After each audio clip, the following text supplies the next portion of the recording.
हमारी आज की प्रेजेंट दुनिया में जहाँ हर एक इंसान पैसा कमाने में, पैसे को बढ़ाने में, पैसे को डबल और ट्रिपल आदि करने के भाग दौड़ में लगा हुआ है।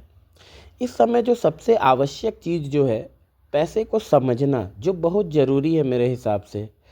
तो मैं लेकर आया हूँ आपके लिए एक ऐसी किताब की समरी जो हो सकता है आपके इस फाइनेंशियल दौड़ भाग को आसान, बहुत आसान बना दे।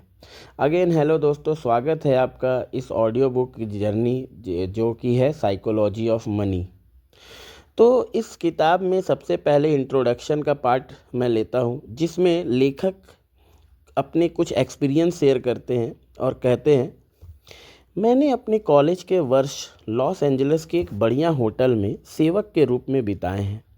वहाँ एक टेक्निकल कार्यकारी यानी एक टेक्निकल एग्जीक्यूटिव के बारे में वो बताते हैं कि एक टेक्निकल एग्जीक्यूटिव जो कि अक्सर आया करता था, वह काफ़ी प्रतिभावान था। उसने लगभग 20 वर्ष से कुछ ही अधिक की आयु में वाईफाई का एक ऐसा मुख्य घटक डिज़ाइन करके पेटेंट किया था। वह कई कंपनियां शुरू करके बेच भी चुका था और बेतहाशा कामयाब था। धन संपत्ति के साथ उसका जो संबंध था, उसे मैं असुरक्षा और बचकानी मूर्खता का मेल ही कहूँगा। वह $100 के नोटों की कई इंच मोटी गड्डी साथ लेकर घूमता था, जिसे वह हर किसी को दिखाता था, फिर चाहे वो देखना चाहते हो या नहीं। वह बिना किसी संदर्भ के अपनी धन संपदा का खुलकर डींगे मारता था, खासकर तब जब वह नशे में धुत होता था। एक दिन उसने मेरे एक सहकर्मी को कई हजार डॉलर दिए और उसे कहा कि गली में जो जवाहरात की दुकान है वहाँ जाओ और $1000 के कुछ सोने के सिक्के उठा के ले आओ। 1 घंटे बाद हाथ में सोने के सिक्के लिए वह कार्यकारी अपने दोस्तों के साथ एक डॉक के चारों तरफ इकट्ठा हो गए, जो कि प्रशांत महासागर के सामने ही था। फिर उन्होंने इन सिक्कों को पानी में फेंकना शुरू किया।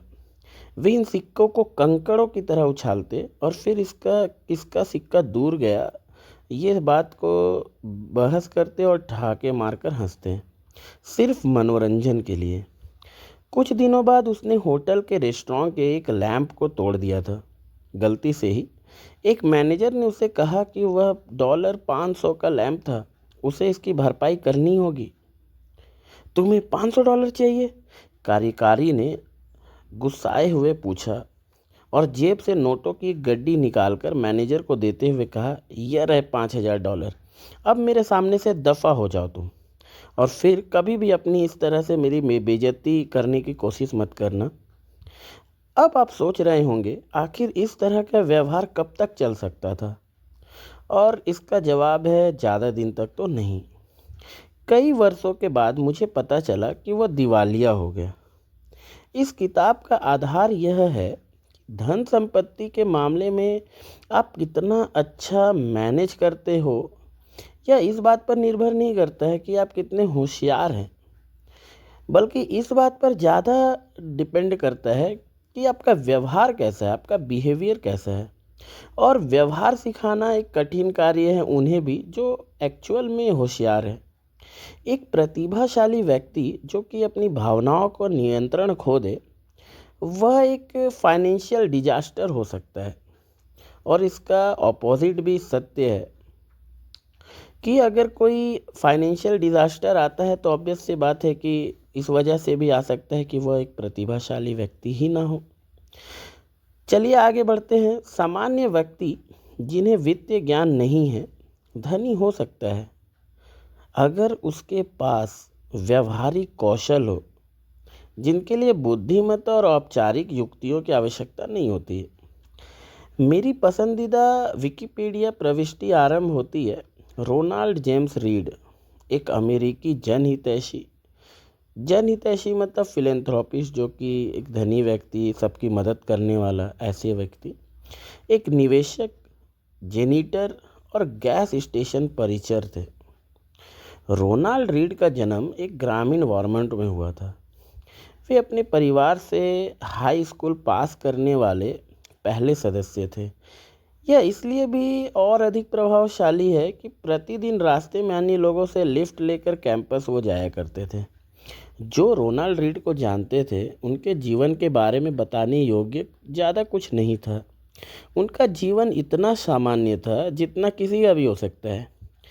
रीड ने 25 वर्षों तक एक गैस स्टेशन में कारों की मरम्मत की और 17 वर्षों तक जेसी पेने में फर्श पर झाड़ू लगाया। 38 वर्ष की आयु में उन्होंने $12,000 में एक 2 बेडरूम वाला घर खरीदा और अपना पूरा जीवन वहीं पे बिताया। 50 वर्ष की आयु में उसकी वाइफ गुजर गई।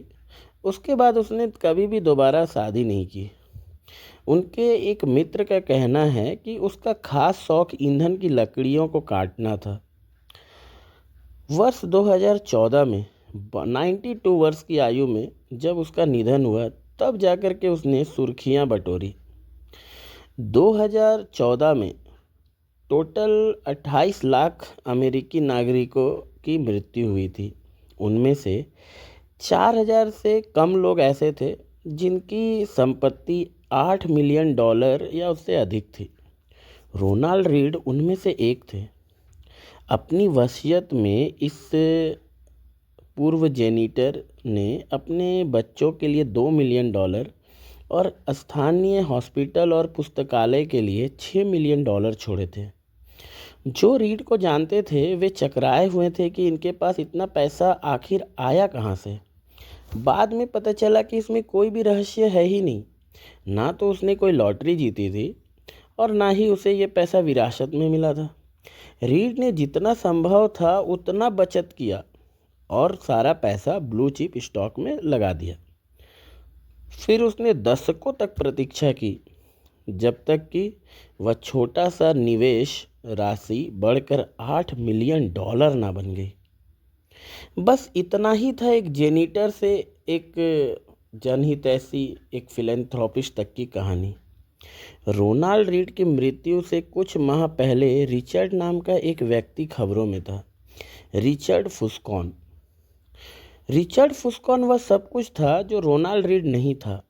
हार्वर्ड में पढ़े इस एग्जीक्यूटिव के पास एमबीए की डिग्री था और उसने फाइनेंशियल व्यवसाय में इतनी सफलता प्राप्त की थी कि लगभग 40 वर्ष की ही उम्र में वह सेवानिवृत्त, मतलब कि वो अर्ली रिटायरमेंट लेकर के एक जनहितैषी बन गया। पूर्व मेरिल सीईओ जो थे डेविस कोमांस्की, उसने फुस्कॉन की बिजनेस कुशाग्रता और उसकी नेतृत्व क्षमता और उसकी व्यक्तिगत अखंडता की काफ़ी प्रशंसा की। क्रेन्स बिजनेस मैगजीन ने भी उसमें फुस्कॉन को 40 अंडर 40 सूची में शामिल किया गया था। 40 अंडर 40 सूची का मतलब होता है कि ऐसे 40 लोग जो 40 साल के अंदर ही काफ़ी कुछ सक्सेस अचीव कर गए हैं। लेकिन फिर ठीक सोने के सिक्के उछालने वाला वो जो टेक्निकल कार्यकारी था उसके ही तरह सब कुछ बिखर कर रह गया। 2000 के पहले दशक के ही बीच में फुस्कॉन ने ग्रीनविच कनेक्टिकट में एक 18,000 स्क्वायर फीट के घर को बनाया था और इसके लिए उसने जमकर लोन लिया। इस घर में 11 बाथरूम थे, 2 एलिवेटर थे, 2 स्विमिंग पूल, 7 गैराज थे और इस घर के सिर्फ रख रखाव के लिए मासिक खर्च $90,000 से भी अधिक था। फिर 2008 का फाइनेंशियल क्राइसिस आ गया। इस संकट ने वस्तुतः सभी की आर्थिक स्थिति को चोट पहुंचाई। इसने फुस्कॉन को प्रत्यक्ष रूप से मिट्टी में मिलाकर रख दिया। अत्यधिक ऋण, मतलब लोन और अनकदी परिसंपत्ति ने उसे दिवालिया बना दिया। फिलहाल मेरी कोई आमदनी नहीं है, ऐसा उसने 2008 में एक न्यायाधीश को बताया था।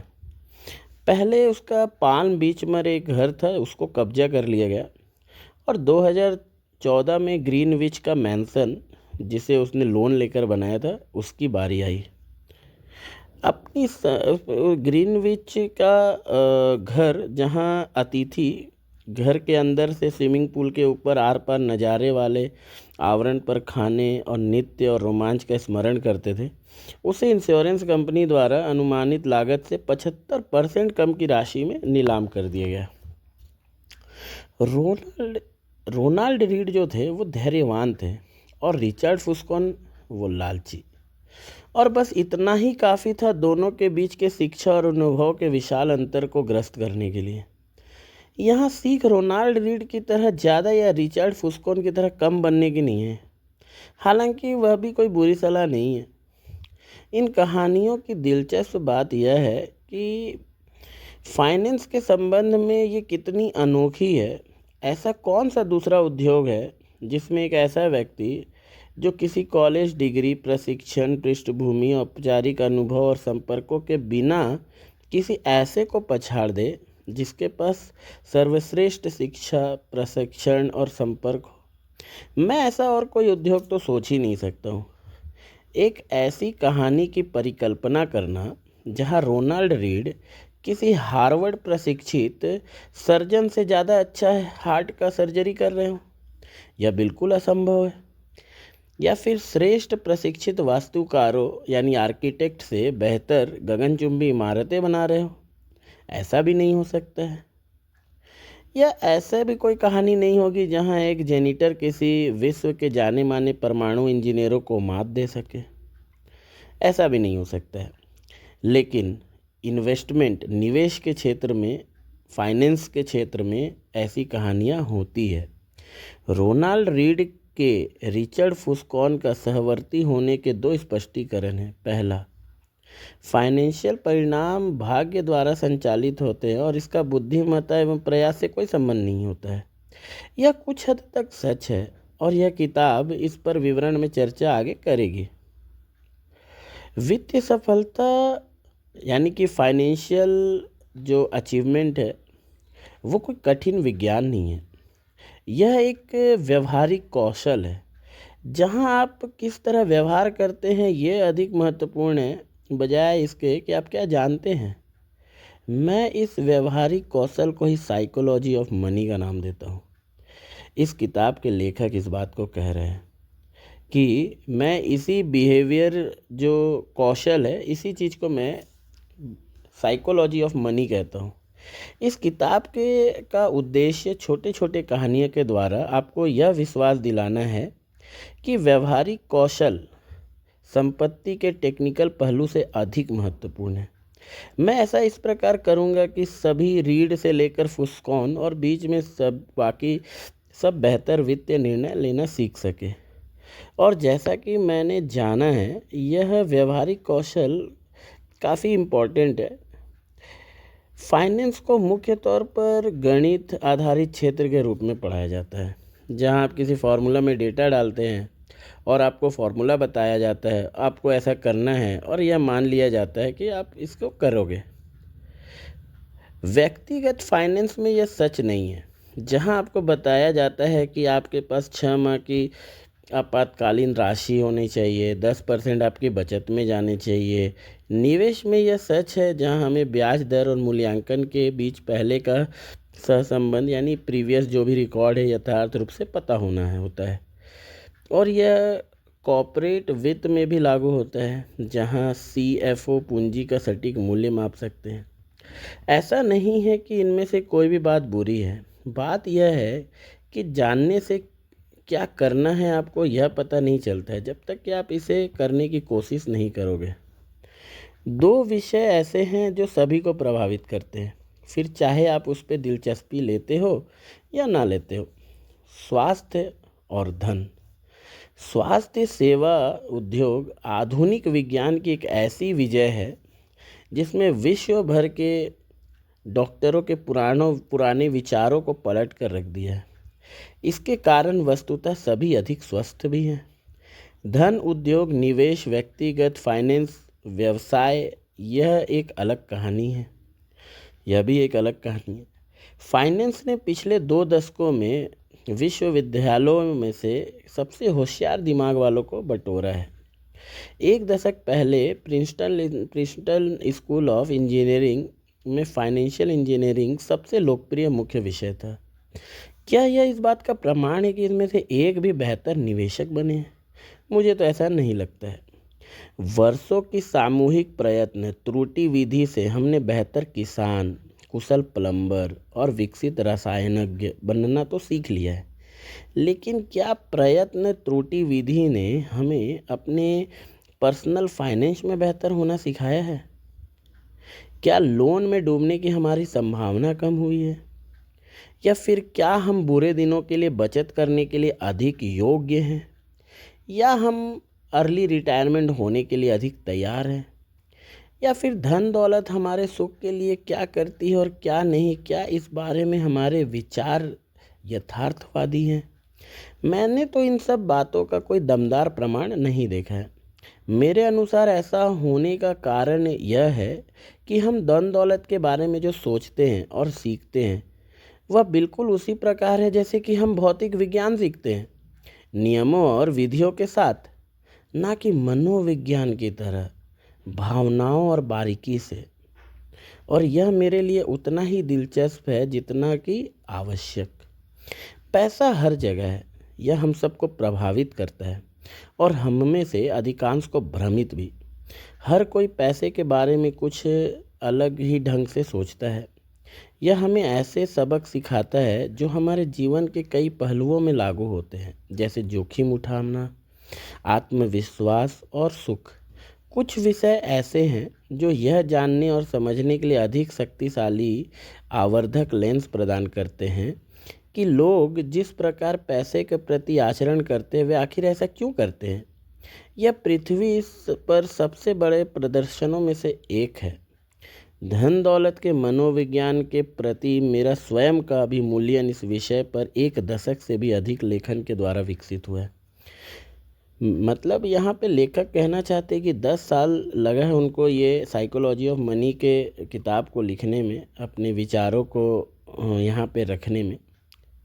वो कह रहे हैं, मैंने वित्त संबंधी लेखन 2008 के शुरुआती दिनों में आरंभ किया था। यह एक वित्तीय संकट का घोर काल था, मतलब फाइनेंशियल क्राइसिस का समय था और 80 वर्षों से सबसे बुरी मंदी थी यह लिखने के लिए कि क्या हो रहा है, मेरे लिए यह समझना आवश्यक था कि आखिर क्या हो रहा था।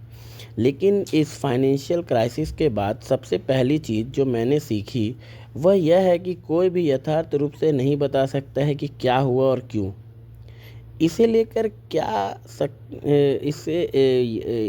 इससे लेकर क्या कर सकते ये दूर की बात है। हर अच्छे स्पष्टीकरण के लिए उतना ही विश्वसनीय खंडन भी था। इंजीनियर किसी पुल के ढहने का कारण बता सकते क्योंकि इस बात पर सहमति है कि अगर किसी हिस्से में एक निश्चित मात्रा में बल डाला जाए तो वह हिस्सा टूट जाएगा। भौतिक विज्ञान विवादास्पद नहीं है, यह नियमों से चलता है। लेकिन फाइनेंस अलग है, यह लोगों के आचरण से चलता है। और मैं ऐसा व्यवहार करता हूँ, यह मेरे लिए सही हो सकता है पर फिर भी आपको मूर्खतापूर्ण लग सकता है।